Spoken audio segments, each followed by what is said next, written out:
नमस्कार, आप देख रहे हैं बिग फाइट लाइव। आपके साथ मैं श्वेता मिश्रा अवस्थी। बिहार विधानसभा चुनाव में एनडीए को मिले प्रचंड बहुमत के बाद अब सरकार बनाने की कवायद तेज हो गई है।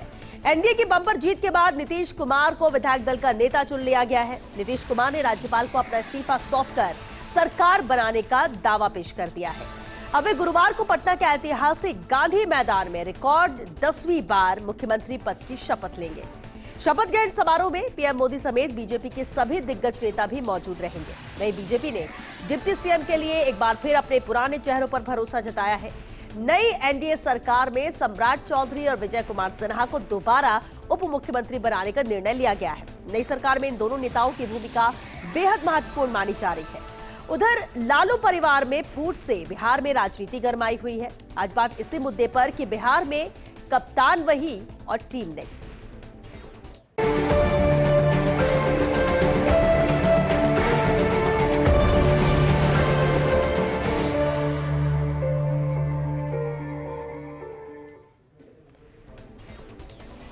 और चलिए इस खास मुद्दे पर चर्चा के लिए खास मेहमान हमारे साथ जुड़ चुके हैं। हमारे साथ चर्चा में मौजूद है बीजेपी से प्रताप राव जी। स्वागत है प्रताप जी आपका। कांग्रेस से हमारे साथ आर तिवारी जी हैं। तिवारी जी आपका भी बहुत स्वागत है। और साथ ही राजनीतिक विश्लेषक देवेंद्र शास्त्री जी भी हमारे साथ मौजूद है। देवेंद्र जी आपका भी बहुत स्वागत है। खास है ये मुद्दा क्योंकि बिहार में जिस तरह से प्रचंड बहुमत मिला है और उसके बाद कल शपथ ग्रहण भी होने वाला है। शुरुआत में आर तिवारी जी आपसे करना चाहूंगी, जिस तरह से ये टीम वही पुरानी है, सरकार यहाँ पर जरूर कल शपथ लेने जा रही है, लेकिन आप क्या मानते हैं कि क्या ये जो कप्तान वही और नई टीम का फॉर्मूला है ये कामयाब होगा या इसे बैलेंस करने के लिए जरूरी था? श्वेता, सबसे पहले तो मैं नीतीश जी को बधाई देना चाहता हूं कि बिहार की कप्तानी को वो फिर संभाल रहे हैं जी। कैसे बने, क्यों बन गए, ये विश्लेषण होता रहेगा, लेकिन राजनीति में एक अच्छी बात है कि हमको हार के जीतने वालों को बधाई देना चाहते हैं। पूरा देश जानता है श्वेता, ये 10वीं बार मुख्यमंत्री कैसे बने।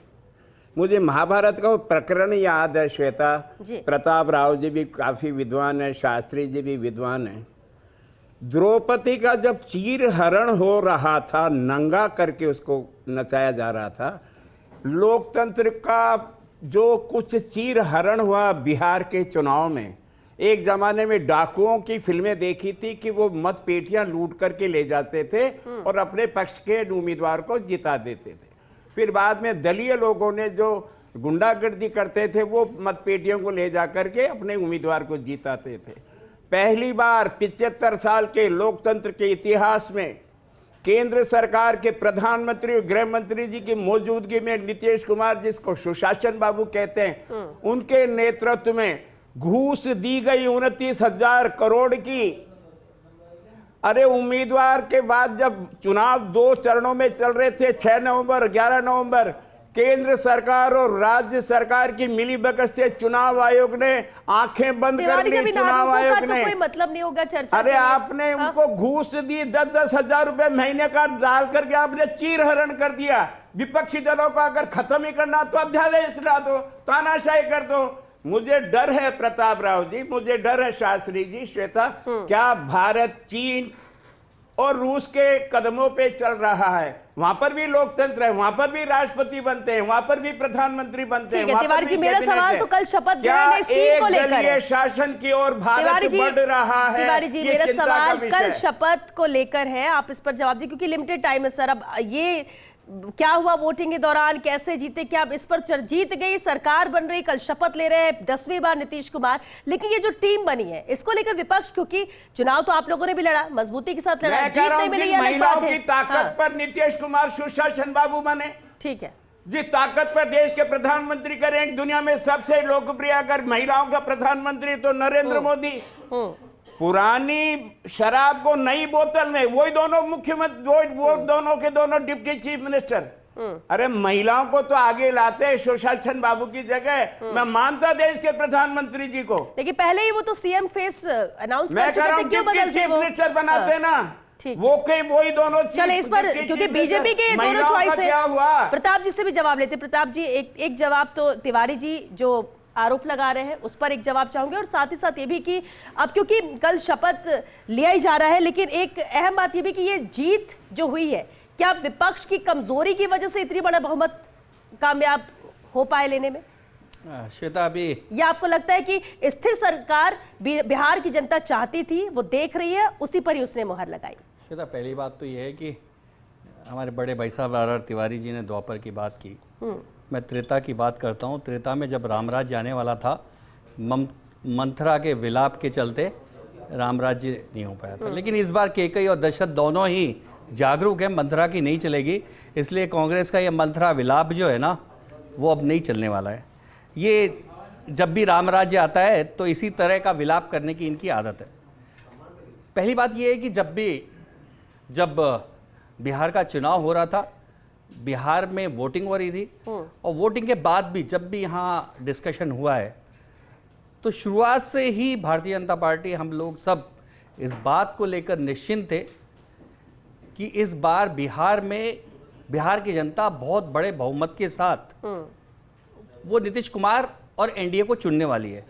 उसके कई कारण थे, और इसका जब एग्जिट पोल आए तो एग्जिट पोल में भी बिल्कुल यही बातें आई, और एग्जिट पोल के ही तरह जो रिजल्ट आए उनका भी। तो इसलिए इनका ये बीच बीच में कहना, क्योंकि हम सब जानते हैं कि वहाँ परिस्थितियाँ, देखिए हम सब ने पत्रकारिता भी की है और राजनीतिक तौर पे भी हम जानते हैं कि वहाँ इस बार सिचुएशन और इक्वेशन दोनों ही एनडीए के पक्ष में थे। बिखरा हुआ था ये इंडी पिंडी चिंडी गठबंधन, छिंद हो रहा था, चिंदी हो गया था। राहुल गांधी डरकर भाग गए थे।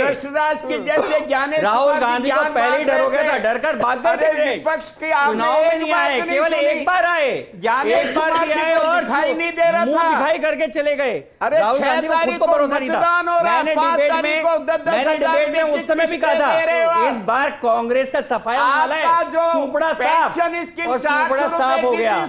कांग्रेस नाम की चीज अब बिहार में नहीं बची है। करोड़ों रुपए बांटे। तिवारी जी, मुझे देवेंद्र शास्त्री से रिएक्शन लेना है, लेकिन एक सवाल का जवाब दीजिए। इन लोगों ने कितना भी किया हो, लेकिन क्या कांग्रेस ने इतना भी नहीं किया कि सिर्फ 6 सीटें ही जीत पाती? कांग्रेस के हार की वजह क्या है? सिर्फ इनकी तरफ चले गए सभी वोटर। मैं आपसे कह रहा हूं, चुनाव आयोग के सामने देश के नेता, विपक्ष के नेता, जो दम तो नहीं है 60 से ज्यादा सीट लड़ने का। छाया प्रधानमंत्री काहे की कांग्रेस, काहे की ओल्ड कांग्रेस, काहे का राहुल गांधी देते रहे। महाराज का प्रमाण नहीं है। चलिए ठीक है, देखिए आप क्योंकि इस पर बहुत बात कर चुके हैं। तिवारी जी सुनिए, ज्ञानेश कुमार की आंखें नहीं दम नहीं था। अरे ज्ञानेश कुमार क्योंकि दलित है, इसलिए कांग्रेस उन्हें बार बार निशाना बनाती है। ये आपकी जीत नहीं है, ये ज्ञानेश कुमार की चलिए ठीक है, चलिए प्रताप जी, तिवारी जी, चलिए ठीक है, ये अपने अपने तर्क देखिए। अब तो जीत हार सब कुछ तय हो चुकी है, अब तो शपथ लेने जा रहे हैं, बिहार में सरकार बनने जा रही है। कल हम बात उस पर कर रहे थे। देवेंद्र शास्त्री जी, मेरा सवाल है कि अब 10वीं बार है जब नीतीश कुमार मुख्यमंत्री के तौर पर शपथ लेंगे। कल शपथ ग्रहण है, ये जो टीम बनी है, इससे लेकर भी एक कमेंट की वही टीम दोहराई जा रही, कप्तान वही है, टीम जरूर नहीं बना ली गई, लेकिन आपको लगता है क्या कि इस बार ये टीम कुछ अलग कमाल कर पाएगी? और 10वीं बार नीतीश कुमार का सीएम बनना, ये किस ओर संकेत देता है? क्या कोई दूसरा विकल्प नहीं है इस वजह से, या सब पहले से तय था और इसलिए मालूम था कि जीतेंगे तो तस्वीर यही देखने को मिलेगी? देखिए श्वेता, बिहार में जो पिछले चुनाव हुए हैं उसमें तमाम तरह की कंट्रोवर्सीज उठी, इलेक्शन कमीशन की भूमिका को लेकर के उठी, लेकिन उसके इन कंट्रोवर्सी के बावजूद जब विपक्ष अगर चुनाव में शामिल हो गया, तब फिर उस विवाद में अब जाने से कोई सेंस नहीं है, क्योंकि ये विवाद अगर उठाना था कांग्रेस को और विपक्ष को तो चुनाव शुरू होने से पहले उठाना चाहिए था। सारी स्थितियां स्पष्ट थी, ज्ञानेश क्या करने वाले हैं और मौजूदा सरकार किस तरह के गुल खिलाएगी, ये सब कुछ साफ था। उसके बावजूद कांग्रेस जब चुनाव मैदान में उतर गई, तब फिर लड़ाई हुई, और लड़ाई में हार जीत का फैसला आपको स्वीकार करना पड़ेगा।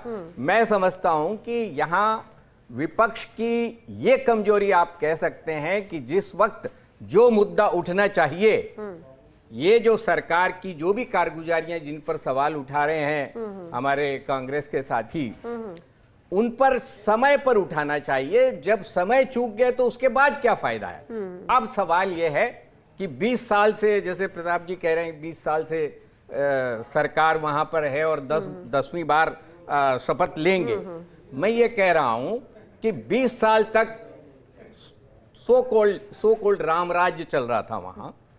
20 साल में जो बिहार के सामने सवाल थे, क्या नीतीश कुमार जी उसमें से एक भी सवाल का हल निकाल पाए?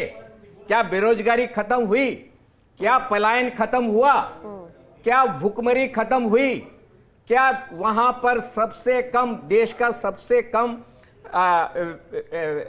आय, व्यक्तिगत आय वाला स्टेट है वो, और सबसे कम जीडीपी है पॉपुलेशन के हिसाब से? तो क्या उन बीमारियों से बिहार को वो बाहर निकाल पाए? बिल्कुल नहीं निकाल पाए। और मैं समझता हूं कि 20 साल के तथाकथित रामराज के बावजूद बिहार के सामने वही सवाल मौजूद है और वही टीम अब फिर से शपथ कल लेने वाली है। मैं समझता हूं कि सुशासन बाबू जब इलेक्शन कमीशन और महिलाओं को दिए गए पैसे और तमाम तरह की चीजों के बाद सरकार में जाकर के बैठेंगे तो एक बात तो अब साफ हो जानी चाहिए कि वो ईमानदारी और सुशासन और उन सब की फालतू के जुमले जनता को न दे। लेकिन इस बार उनको ईमानदारी से काम करना चाहिए अगर वो बिहार का भला चाहते हैं तो। लेकिन खाली सरकार, क्या सरकार बनाना एकमात्र टारगेट होता है? 20 साल से आप सरकार में बैठे हुए हैं, बस आपको मुख्यमंत्री हो जाना चाहिए, बस यही है। बिहार का कुछ नहीं होना है क्या? लेकिन ये सवाल उनके सामने है। लेकिन एक सवाल देवेंद्र शास्त्री जी, जवाब ढूंढना पड़ेगा। बिल्कुल ठीक है, आपने कई अहम सवाल उठाए और क्योंकि ऐसा नहीं 10वीं बार मुख्यमंत्री के तौर पर शपथ ले रहे हैं, लेकिन कभी भी टेन्योर वो पूरे 5 साल का पूरा नहीं किया उन्होंने, फिर चुनाव, फिर वो सीएम बने जाते हैं, सब कुछ देखा है कि इन 20 सालों में क्या रहा। आपने सवाल उठाया कि वही सवाल, वही समस्याएं सामने खड़ी हैं, लेकिन फिर भी सरकार बनती तो फिर आम जनता क्यों वापस उन्हें चुनती है और क्यों नहीं नकार देती है, और बड़ी बहुमत से क्यों वो जीत के आते हैं, या फिर कोई विकल्प ही नहीं आम जनता के पास, तो मजबूरी है।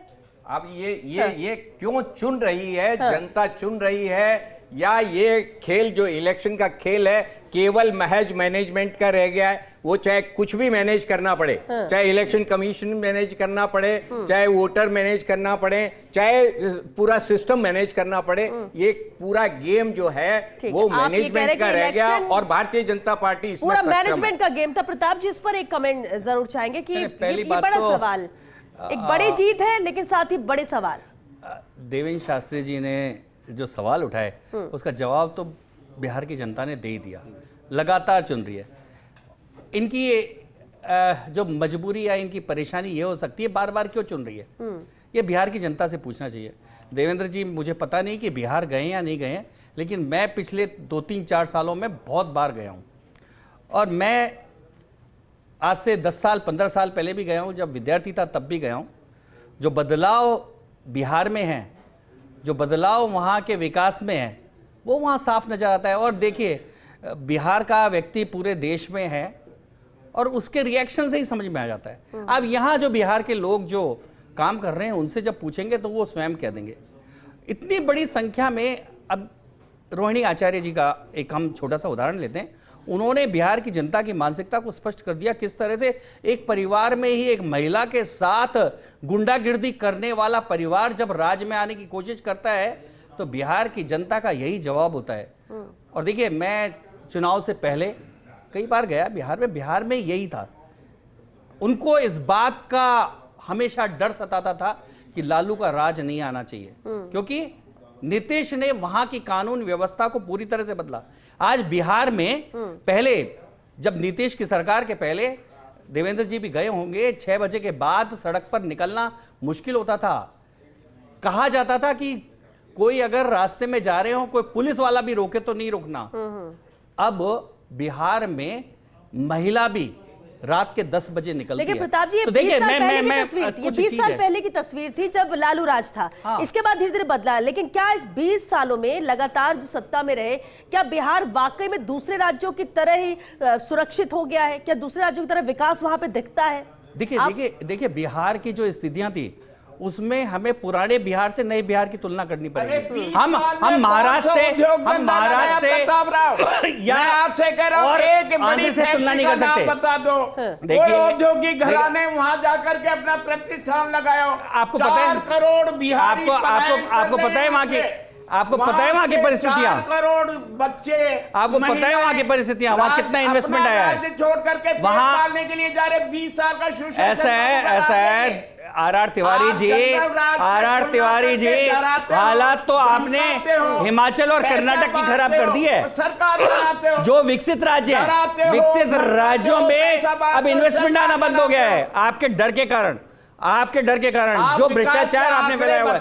बिहार पहले की तुलना में, नीतीश बाबू ने बिहार पहले की तुलना में कई गुना तेजी से आगे बढ़ रहा है। वहां की पर कैपिटा इनकम जिसकी चर्चा देवेंद्र शास्त्री जी कर रहे थे, पुरानी पर कैपिटा इनकम की तुलना करना कई गुना बढ़ गई है वहां। देखिए, आप सुनिए तिवारी जी, सवाल अभी कल क्योंकि शपथ है, आपको लगता है कि अभी तक का जो बिहार था अब वो कुछ और बदलेगा, जो वादे किए गए या जो कहा गया, या आपको लगता है कि सिर्फ सत्ता में आना ही था सही?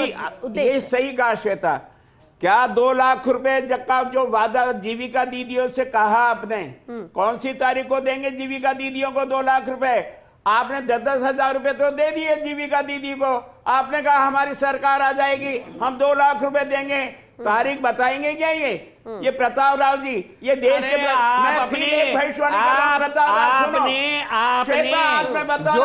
जो गारंटी दी थी, उन गारंटियों का क्या हुआ? हर जगह गारंटी के नाम पे जनता को लूटने वाले आज बीजेपी से वादों की बात करते हैं। बीजेपी का मुख्यमंत्री, बीजेपी ने तो जो वादे किए हैं वो सारे पूरे किए हैं, इसलिए जनता बार बार चुन रही है। जहां बीजेपी की जनता है, दूसरी बार, तीसरी बार, चौथी बार चुनकर आ रही है। मुख्यमंत्री नहीं, कांग्रेस का सुपड़ा साफ क्यों हो रहा है? क्योंकि गारंटी के नाम पर, गारंटी के नाम पर लोगों को धोखा देना, ये राहुल गांधी की फितरत में है। मैं देवेश जी सवाल, लेकिन प्रताप जी एक सवाल का बस जवाब दीजिए, क्योंकि बिहार में 20 साल की बात होती है सत्ता में, लेकिन बिहार में गठबंधन बदलता रहा है। सत्ता में और सीएम के तौर पर तो नीतीश कुमार रहे, लेकिन इस बार क्या पूरी गारंटी है कि 5 साल सीएम भी रहेंगे, 5 साल गठबंधन भी यही रहेगा और 5 साल पिछले 20 साल पर भारी पड़ेंगे? हाँ श्वेता, बिल्कुल बात सही है, लेकिन इस बार ये गठबंधन पूरी तौर से नीतीश कुमार के नेतृत्व में मजबूती से बिहार को बदलने में, और जो देवेंद्र शास्त्री जी ने अभी मसला उठाया कि बिहार बाकी राज्यों से, क्योंकि बिहार पहले की अपेक्षा बहुत आगे बढ़ गया है लेकिन बाकी राज्यों से अभी पीछे, और यही भारतीय जनता पार्टी का, एनडीए का यही संकल्प है। बिहार अग्रणी राज्य में होगा, जो 5 ट्रिलियन इकोनॉमी होगी उसमें बिहार की भूमिका बहुत बड़ी होने वाली है, इसलिए बिहार बदलने वाला है। बिहार की जनता ने इसी नरेंद्र मोदी जी के और नीतीश कुमार के इसी वादे पर विश्वास करते हुए देश की जनता के साथ, देश के साथ खड़े होने का कुछ कहना चाहते हैं देवेंद्र जी आपकी बात पर? देवेंद्र जी। प्रताप राव जी, ये बात तो आपकी बिल्कुल ठीक है कि जो विकास दर है बिहार की दूसरे राज्यों के मुकाबले बेहतर है, क्योंकि विकास 0 से हो रहा है ना। बहुत लो चली गई थी, हालत खराब थी, बिहार की हालत बहुत खराब थी, तो जब नीचे से उठ रही है तो वो बहुत बड़ी अच्छी दिखाई दे रही है। 8 पॉइंट समथिंग विकास दर है, उस मायने में तो आप कह सकते हैं कि साहब विकास दर अच्छी है तो डेवलपमेंट हो रहा है। लेकिन ये सच्चाई है कि बिहार की आज भी स्थिति, जो माली हालत है, पर कैपिटा इनकम ले लीजिए और जीडीपी ले लीजिए, जिनसे कि मतलब व्यक्ति आपकी जेब में जो कुछ माल है वही आपका है, बाकी तो कुछ नहीं है, बाकी तो हवाबाजी है। तो जो कमा रहे हैं उस मामले में तो आज भी बिहार जो है वो अन्य राज्यों के मुकाबले पीछे ही है। तो मैं ये कहना चाह रहा हूं कि 20 साल हो गए, 20 साल के बाद अगर कोई ये कहता है कि साहब अभी तो हम दूसरे राज्यों से पिछड़े हुए हो सकते हैं लेकिन हम डेवलपमेंट कर रहे हैं, 20 साल में तो 60 साल तक लूटा दूसरे गया राज्यों के दूसरे राज्यों के बराबर आ जाना चाहिए था।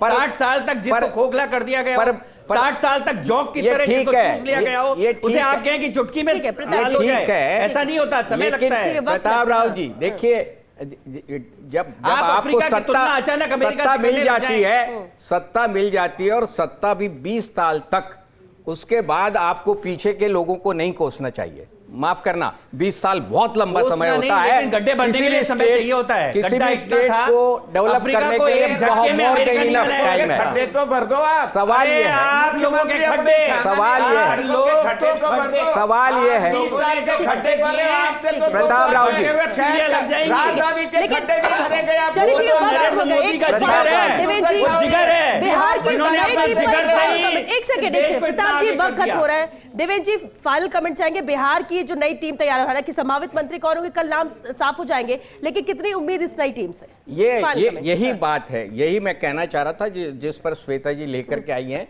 कि टीम वही है। और जिस तरह के विवाद डिप्टी सीएम को लेकर के दूसरी पार्टियों ने उठाए, जो प्रशांत किशोर ने उठाए, तमाम तरह के एलिगेशंस लगे हुए हैं, वही टीम फिर से काम करने वाली है। तो अब ये सवाल उठता है कि मोदी जी और नीतीश कुमार, इन्होंने केंद्र में एक एडजस्टमेंट के तहत एक एक्स्ट्रा जो फाइनेंशियल पैकेज जो है बिहार के लिए लिया। मैं समझता हूं कि उसका बड़ा एडवांटेज बिहार को मिला होगा और आगे भी मिलेगा। तो देखना यह है कि क्या यही टीम, अगर पिछले 5 साल में कोई बड़ा काम अभी तक कोई ऐसा अचीवमेंट नहीं कर पाई है कि जिसके बूते पर यह कहा जा सके कि साहब इसकी वजह से सरकार को वोट मिले हैं। सरकार को यही कहा जा रहा है कि महिलाओं को, आधी आबादी को पैसे दे करके वोट खरीदे गए। तो ये एलिगेशंस खत्म करने के लिए अगर नीतीश कुमार आने वाले 5 साल में काम करते हैं तो मैं समझता हूं कि बिहार का कुछ भला होगा। उम्मीद तो कम वरना से कम तो रखी जा सकती है, जो उम्मीद रखी जा सकती टीम है। की ठीक है। शक्ल अब तक क्योंकि दिखाई वक्त दे हो रही गया। है, ठीक। उससे आप बहुत ज्यादा आशान्वित मत होइए। चलिए ठीक है, क्योंकि वक्त खत्म हो गया। बहुत शुक्रिया आप सभी का इस चर्चा में शामिल होने के लिए।